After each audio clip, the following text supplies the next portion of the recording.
Jadi kita masuk ke materi kimia kelas 10 atau mungkin nanti masuk juga ke kelas 11 karena ini kurikulumnya Merdeka ya.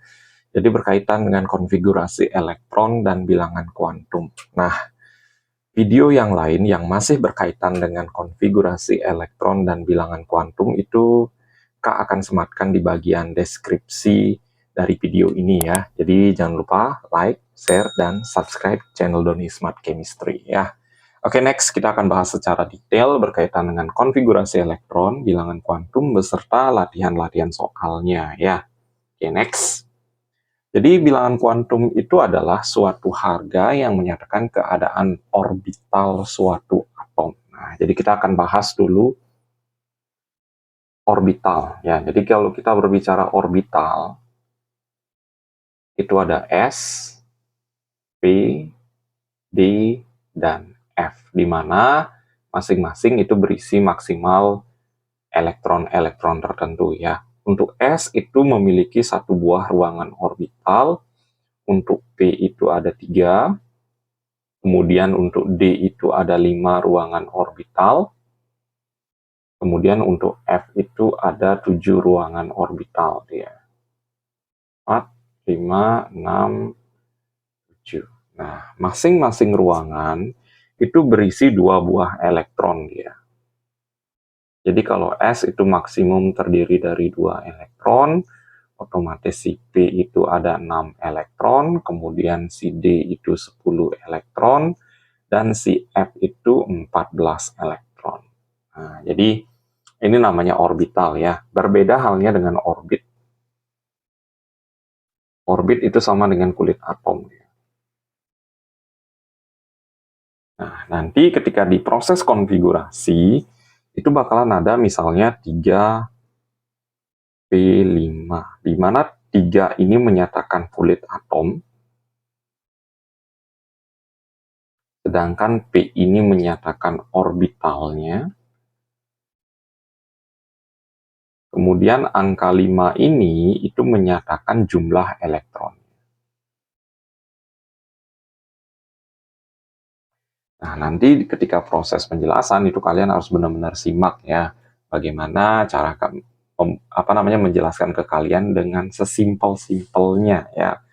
Oke, kita akan bahas bilangan kuantum itu ada 4 jenis dia. Ada bilangan kuantum utama, ada bilangan kuantum azimut, ada bilangan kuantum magnetik, dan ada bilangan kuantum spin. Jadi teknisnya untuk menghafalkan, kalau bilangan kuantum utama itu menyatakan kulit atomnya.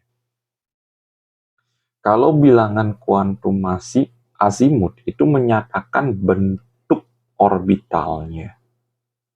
Sedangkan kalau bilangan kuantum magnetik itu menyatakan posisi elektron pada suatu orbital. Jadi lebih tepatnya orientasi orbitalnya. Posisi elektron dalam suatu orbital juga bisa ya. Jadi posisi elektron dalam orbital. Kemudian untuk bilangan kuantum spin itu menyatakan kedudukan elektron atau arah rotasi elektron.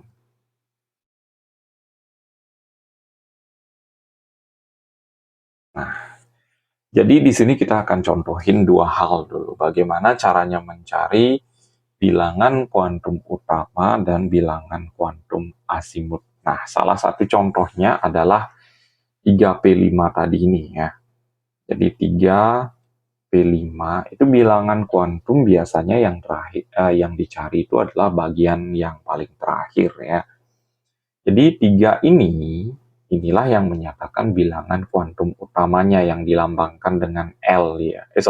Dilambangkan dengan N, bilangan kuantum utama. Jadi N-nya itu sama dengan 3. Untuk L-nya itu bilangan kuantum azimut. Nah, masing-masing orbital itu memiliki harga L tersendiri. Misalnya untuk S itu harga L-nya itu sama dengan 0, untuk P itu harga L-nya adalah 1, untuk D itu harga L-nya adalah 2, untuk F itu harga L-nya sama dengan 3. Nah, karena di sini P itu harga L-nya otomatis 1. Jadi gampang ya, bagaimana teknis mencari bilangan kuantum utama dan bilangan kuantum azimut. Nah, untuk kedua bilangan kuantum yaitu magnetik dan spin kita akan bahas di slide berikutnya. Oke, next ya. Nah, di sini kita akan bahas masih dengan contoh 3P5.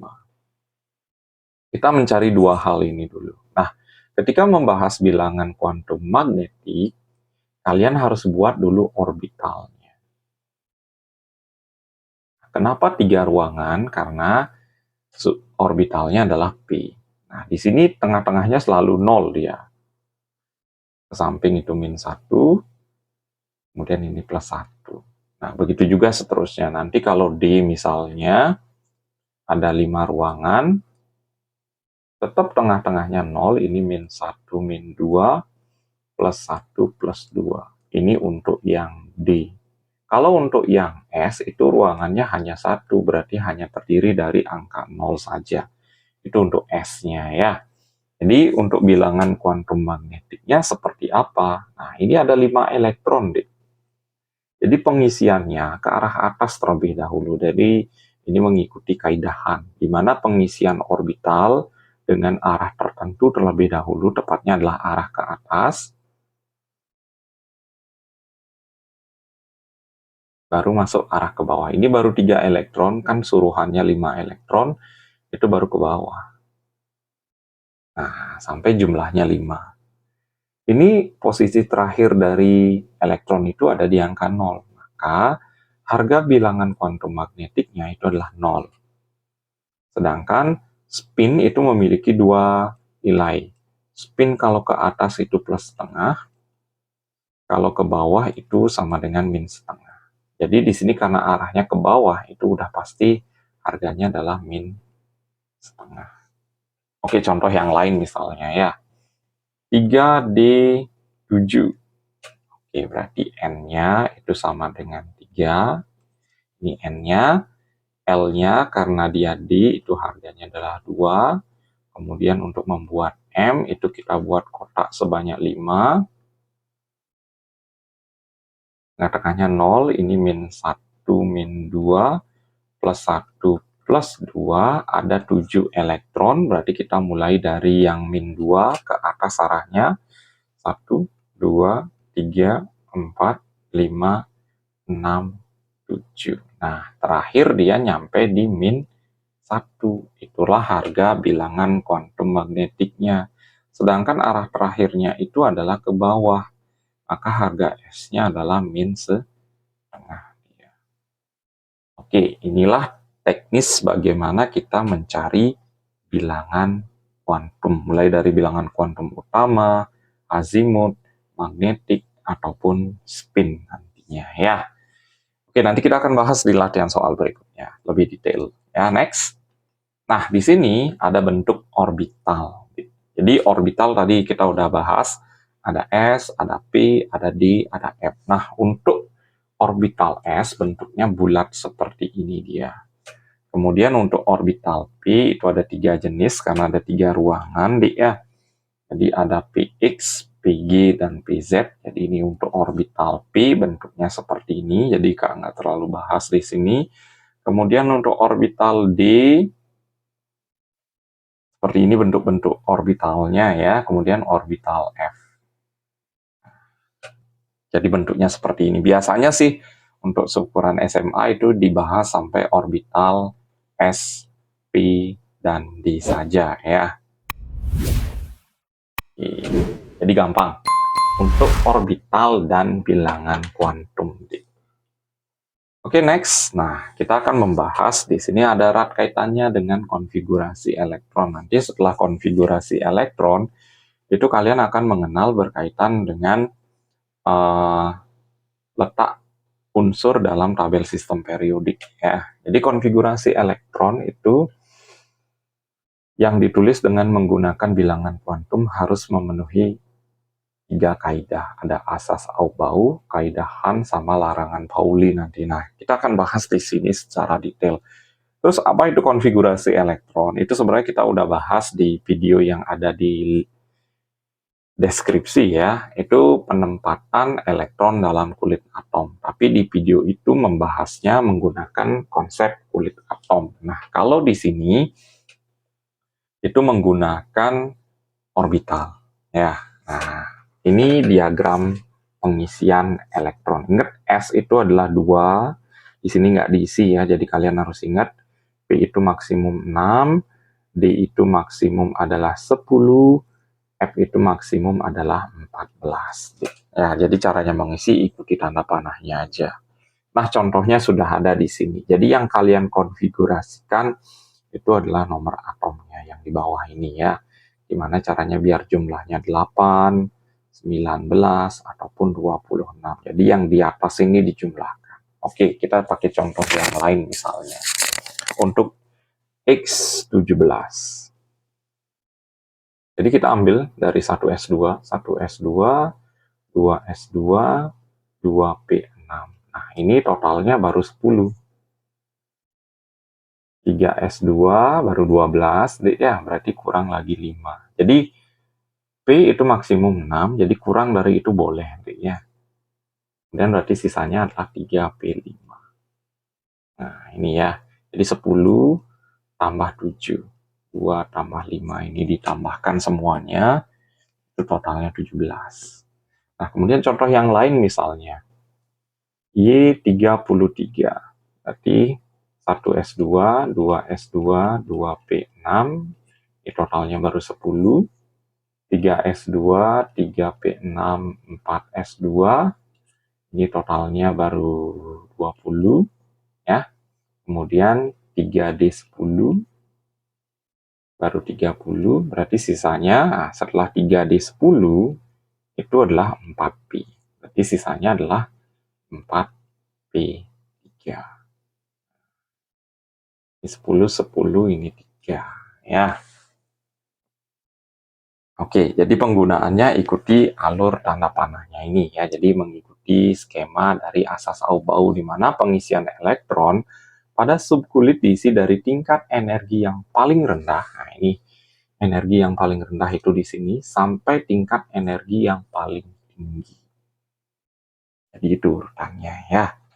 Oke, next. Kemudian aturan Hahn. Nah, jadi aturan Hahn ini fokusnya adalah pengisian elektron pada orbital. Nah, jadi pengisian elektron pada orbital yang satu subkulit, mula-mula elektron mengisi satu di tiap orbital, baru kemudian berpasangan. Jadi ke arah atas terlebih dahulu, kalau sudah penuh baru diikuti ke arah yang ke bawah. Tadi kita sudah bahas di bagian penentuan bilangan kuantum ya. Jadi kalian bisa simak seperti itu. Kemudian ada penyimpangan pengisian subkulit, tepatnya adalah subkulit D. D itu tidak boleh diisi 4 dan 9. Jadi D itu kan maksimum kita tahu 10. Tapi untuk ketika ketemu konfigurasi 3D4 misalnya, ataupun 3D9, pokoknya di mana D itu menunjukkan angka 4 dan 9, itu tidak boleh. Jadi kalian harus rubah. Nah, ini contohnya. Jadi sisanya 3D7, 3D8 boleh. Yang tidak boleh itu adalah 4 dan 9. Nanti kalian harus ubah konfigurasinya menjadi seperti ini. Misalnya, kalian ketemu 5S2, 4D9. Ini nggak boleh deh. Jadi kalian harus ubah menjadi 5S1, 4D10. Jadi D4 ini diubah menjadi D5, D9 ini diubah menjadi D10. Jadi dia mengikuti aturan penuh atau setengah penuh. Ya, jadi selain dari 4 dan 9 itu boleh. 7, 6, 8 itu boleh. 3, 2 itu boleh. Ya. Oke, next. Kaidah yang ketiga itu adalah larangan Pauli. Tidak ada elektron dalam keempat bilangan kuantum yang sama dalam suatu atom. Itu jelas ya. yang akan selalu membedakan itu adalah bagian S-nya. Jadi misalnya N, L, M bisa sama, tapi yang berbeda adalah S-nya nanti. Itu penekanannya dari konsep larangan Pauli, ya, berkaitan dengan konfigurasi elektron itu sendiri.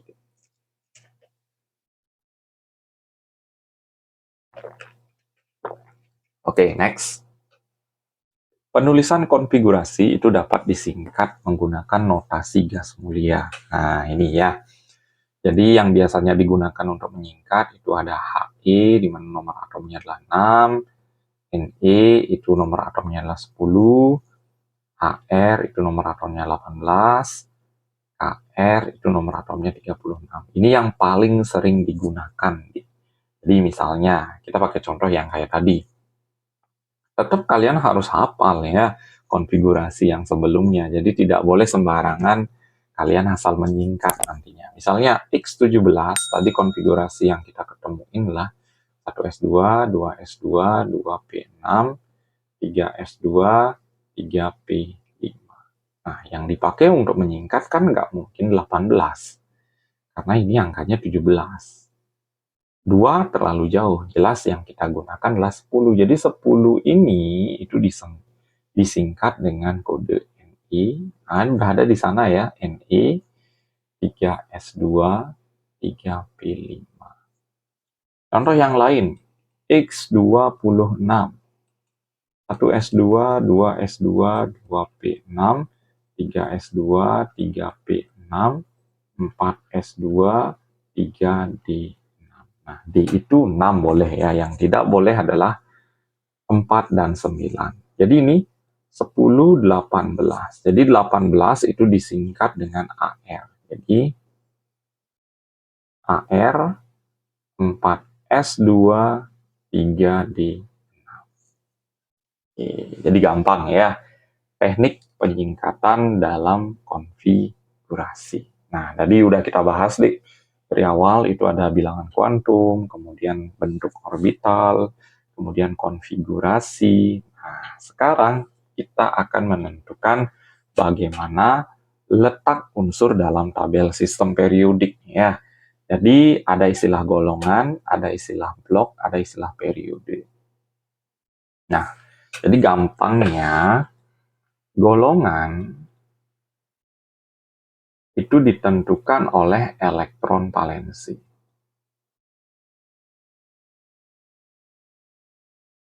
Di elektron valensi itu ada S, Sp, dan Sd.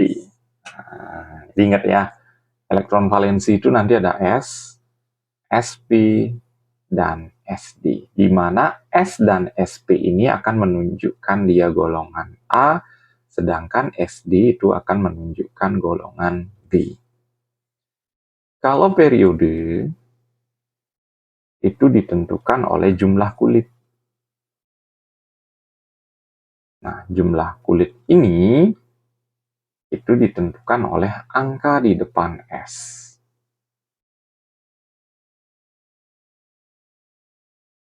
Jadi kalian bisa lihat angka di depan S-nya angka berapa, segitulah periodenya. Kemudian blok gampang, blok itu dilihat dari ujung terakhirnya dia.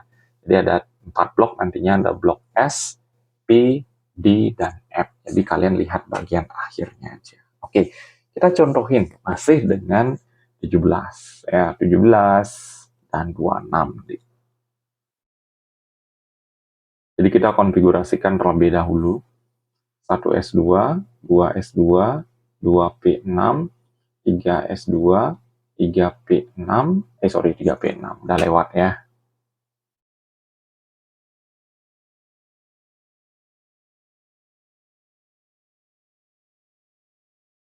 3P5. Nah, kita lihat elektron valensinya.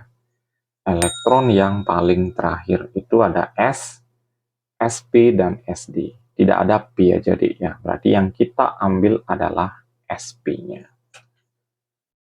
Angka di depan S itu angka 3, berarti udah ketemu. Periodenya adalah periode ketiga. Untuk golongannya itu kalian tinggal jumlahkan aja. 2 tambah 5 itu adalah 7A. Kenapa A? Karena dia SP ketemu.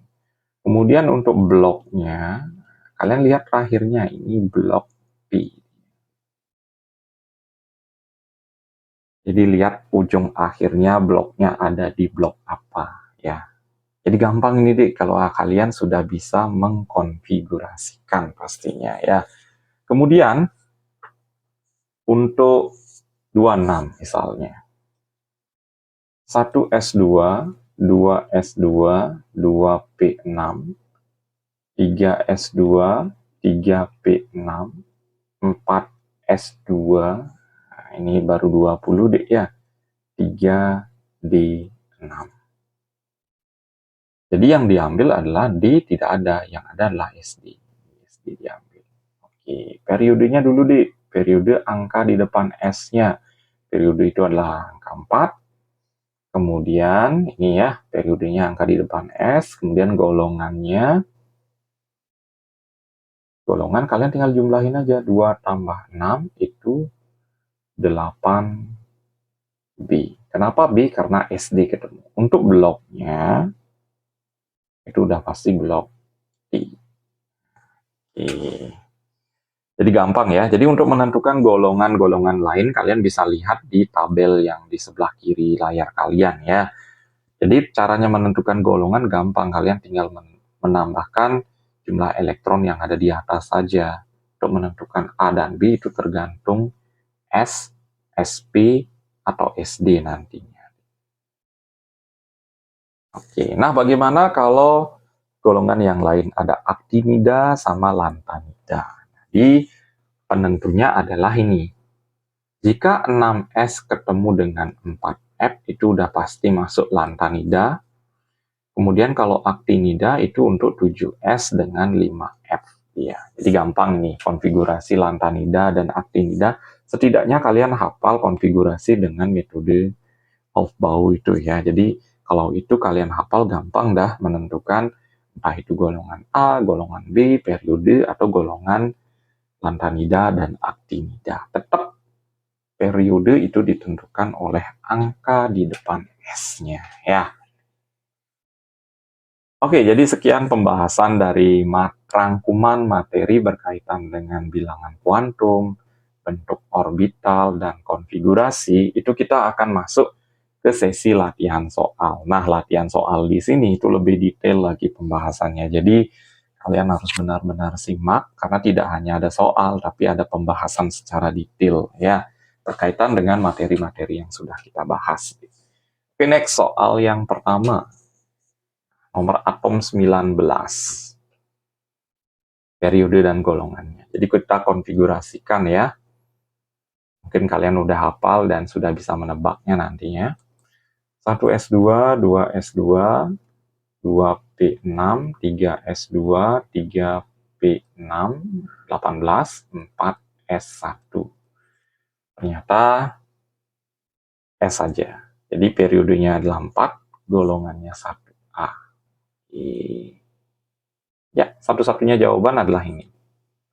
AR4S1, ya AR itu menyingkat untuk yang 18 ini. Gampang, asalkan kalian sudah hafal konfigurasinya. Jadi untuk menambah pengetahuan kalian, jadi jangan lupa di bagian deskripsi dari video ini itu akan sematkan link bagaimana teori atom, kemudian dasar-dasar penyusun atom itu apa saja, kemudian konfigurasi menggunakan kulit ya. Oke, next soal berikutnya. Dua unsur memiliki diagram orbital yang ditunjuk dalam gambar. Nomor atom unsur X. Oke, ini deh. Nah, oke. Jadi AR itu udah pasti 18. Kemudian ini ditambah S-nya 2. Kemudian yang ini ditambah D-nya 1. Berarti jelas 18 tambah 2 tambah 1. Itu gampang ya. Totalnya adalah 21.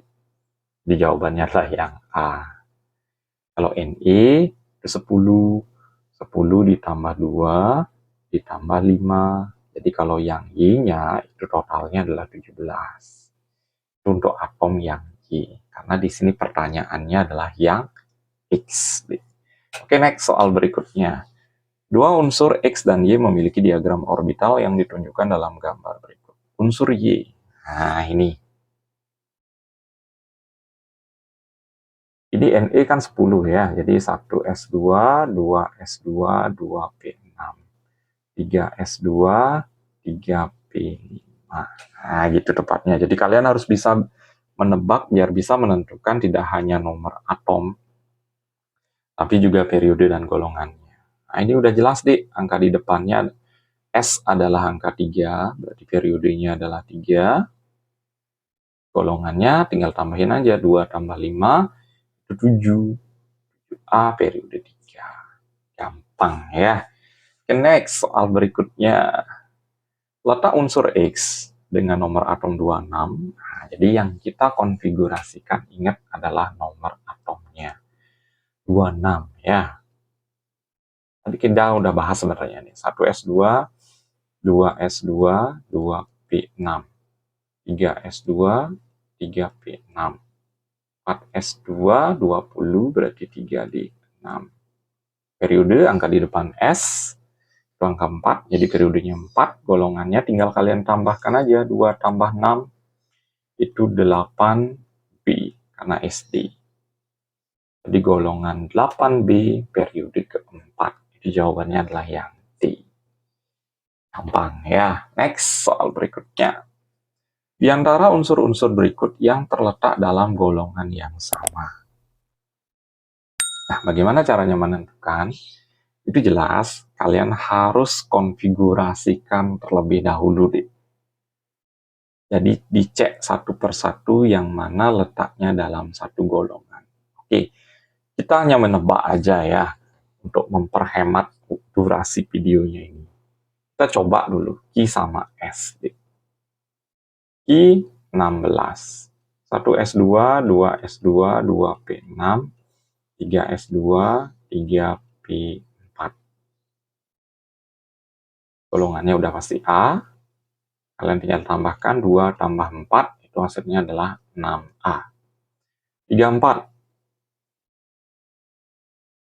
1s2, 2s2, 2p6, 3s2, 3p6, 4s2, 3d10. Baru 30. 4p4. Nah, yang diambil ini dp itu nggak ada. Yang ada adalah S ketemu dengan P. Periodenya memang beda. Ini periode 3, ini periode 4, tapi golongannya 2 tambah 4 itu udah pasti 6A. Nah, jadi jawabannya adalah IS. Jadi kalau kalian belum bisa menebak, ya, jadi karena di sini kau udah pengalaman, kalau kalian belum bisa menebak, itu kalian harus ngecek satu persatu dengan menggunakan konfigurasi, ya, konfigurasi Aufbau tepatnya. Oke, next, soal berikutnya. Unsur X terdapat pada periode keempat, golongan 6B. Golongan 5B. Konfigurasi elektron untuk unsur X adalah. Oke, jadi gampangnya seperti ini. Periode itu angka di depan S-nya. Berarti ini udah pasti 4S. Karena dia B, itu pasti ketemunya dengan D. 4S pasti temennya 3D, karena dikurangi 1 ya. Jumlahnya biar 5. Ini 2, ini 3. Ada nggak seperti itu? Ya, jelas. Jadi lihat dulu periodenya, itu angka di depan S-nya udah pasti angka 4. Kemudian karena golongannya B, itu pasti temannya B. Pasti temannya D. Itu kalian tinggal pasangkan aja. Kemudian lihat golongan berapa yang diminta. 5B berarti jumlah yang di atasnya itu harus menunjukkan angka 5 nantinya.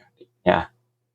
Oke, jadi ini membalik ketika periode dan golongannya ditauin, kalian disuruh mencari periode dan golongan. Mencari konfigurasinya. Oke, next soal berikutnya. Sebuah unsur, nah kembali lagi.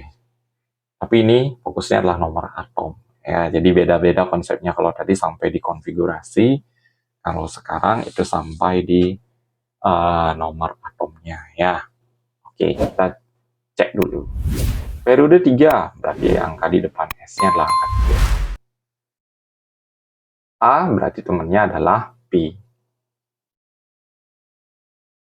5A berarti jelas 2 tambah 3. Jadi sebelum ini kalian harus hafal konfigurasinya seperti apa. Dimulai dari 1S2, 2S2, 2P6. Nah, kalian tinggal jumlahkan aja bagian atasnya. Ini 10, ini 5. Jadi totalnya adalah 15. Jadi gampang ya tekniknya. Oke, next soal berikutnya. Nilai keempat, nah kita udah masuk nih. Mencari bilangan kuantum. Untuk CL17. Terakhir ya, biasanya kalau bilangan kuantum itu yang diminta adalah terakhirnya. 1S2, 2S2, 2P6, 3S2, 3P5. Jadi yang diambil adalah terakhirnya. 3P5. Berarti N-nya itu sama dengan 3, L-nya untuk P sama dengan 1, kemudian M kalian buat kotak sebanyak 3, 0, min 1, plus 1. Jadi startnya diambil adalah jumlah elektronnya 5. 1, 2, 3, 4, 5. Nah, terakhir M-nya nyampe di angka 0, berarti M-nya adalah 0. Arah terakhirnya adalah ke bawah, itu harganya adalah min 3, 1, 0, min setengah. Jadi, jawabannya adalah yang C. Jadi gampang, Dik, ya. Oke, next soal berikutnya. Nah, ini konfigurasinya ditanyain. Nanti arahnya kalau nggak konfigurasi, kalau udah bilangan kuantum, nanti diarahkan bagaimana konfigurasinya, bagaimana letak unsur dalam tabel sistem periodik, bagaimana nomor atomnya. Nah, bagaimana teknisnya? Ini kita lihat. N-nya sama dengan 4. Berarti terakhirnya itu angka 4. L-nya 0. L0 itu punyanya si S. Nah, kotaknya hanya 1 dia. M-nya udah pasti 0 dia. S-nya plus setengah, berarti arahnya ke atas. Jadi, terakhirnya adalah 4S1. Nah, sebelum 4S1 ini ada apa aja? Kalian harus cari, deh. 1S2, 2S2, 2P6, 3S2, 3P6, dan langsung ketemu 4S1. Jadi kalau ditanya golongan dan periodenya gampang ya. Jadi periodenya 4, golongannya udah pasti A, 1A dia, karena hanya S saja. Nomor atomnya ya kalian tinggal jumlahin aja. 10 tambah 8 tambah 1, 19. Jadi tekniknya sekali lagi sangat-sangat gampang, deh, ya. Kalau kalian sudah mencermati dari awal dari video ini. Oke, next soal berikutnya. Di antara diagram orbital yang berisi konfigurasi elektron berikut yang tidak sesuai dengan kaidah Hahn. Jadi kan pengisiannya ke atas lebih dahulu, baru ke bawah. Nah, ini yang bikin salah itu. Tiba-tiba tengah-tengahnya 2, padahal pinggir-pinggirnya masih 1. Ini salah. 1S2, 2S2, 2P3. Oh, yang ditanya yang salah ya. Jadi jelas jawabannya A. Ini benar, Dek. Ini benar. Ini penuh dulu baru lanjut. Ya, jadi jawabannya yang A. Gampang ya. Jadi harus mengikuti kaidah di mana arah ke atas dulu sampai penuh, baru arahnya ke bawah. Gitu ya. Okay, next. Oh, ini sama dengan yang tadi, Dek, ya. Jadi kita nggak bahas, itu jawabannya adalah 19. Jadi ada soal double di sini. Nah, di sini ada slide yang kosong. Jadi yang belum kita bahas adalah bagaimana konfigurasi dari sebuah ion. Ya. Jadi ingat kalau ion positif itu artinya melepas elektron. Kalau ion negatif, itu artinya mengikat elektron.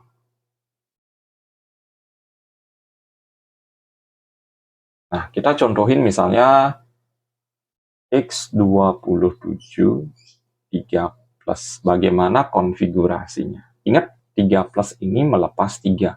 Jadi jangan langsung dikurangi 3 ini. Jadi nggak boleh ya, kalau ion positif ada aturannya. Elektron yang dilepas itu adalah elektron yang posisinya paling terakhir. Jadi kalau ion negatif gampang, tinggal tambahin aja. Tambahin berapa di sini kalian konfigurasiin, selesai. Tapi ketika kita berbicara ion positif, itu kita harus konfigurasikan terlebih dahulu, biar kalian tahu yang mana kulitnya yang paling luar. Jadi seperti itu teknisnya. Nah, misalnya 27 deh. Jadi kalian konfigurasikan dulu 27. 1S2, 2S2, 2P6, 3S2, 3P6, 4S2, ini udah 20, 3D7. Nah, baru kita melepas. Kita lihat yang mana elektron itu yang letaknya kulit paling luar. Itu jelas yang ini nih. Karena kulit keempat dia. Sisanya adalah kulit ketiga. Berarti ini dilepas terlebih dahulu. Kita baru melepas 2 elektron. Sedangkan suruhannya adalah 3 elektron. Baru ini dikurangi 1. Berarti jadinya ini masih sama. 1S2, 2S2, 2P6, 3S2, 3P6 masih sama. Di sini yang berkurang. 3D6. Jadi inilah konfigurasi dari atom 2713. Di ion ya, tepatnya ion 3 plus itu. Jadi jangan sembarangan melepaskan elektron karena dia punya aturan tersendiri. Jadi elektron yang dilepas adalah elektron yang letaknya pada kulit yang luar. Ya. Oke, jadi sekian pembahasan berkaitan dengan bilangan kuantum, konfigurasi elektron, letak atom dalam tabel sistem periodik. Jadi semoga video yang Kak upload ini bermanfaat dalam proses pembelajaran kalian di sekolah nantinya ya. Jadi kalian bisa lebih aktif di kelas, kemudian ulangan harian kalian itu bagus nantinya ya. Jadi jangan lupa kalian bisa share ke teman-teman kalian video ini, kemudian kalian bisa bantu subscribe dan like. Jika ada masalah, kalian jangan sungkan-sungkan untuk naruh pertanyaan kalian di kolom komentar dari video ini. Oke, sekian video dari channel Doni Smart Chemistry. Sampai ketemu di video berikutnya.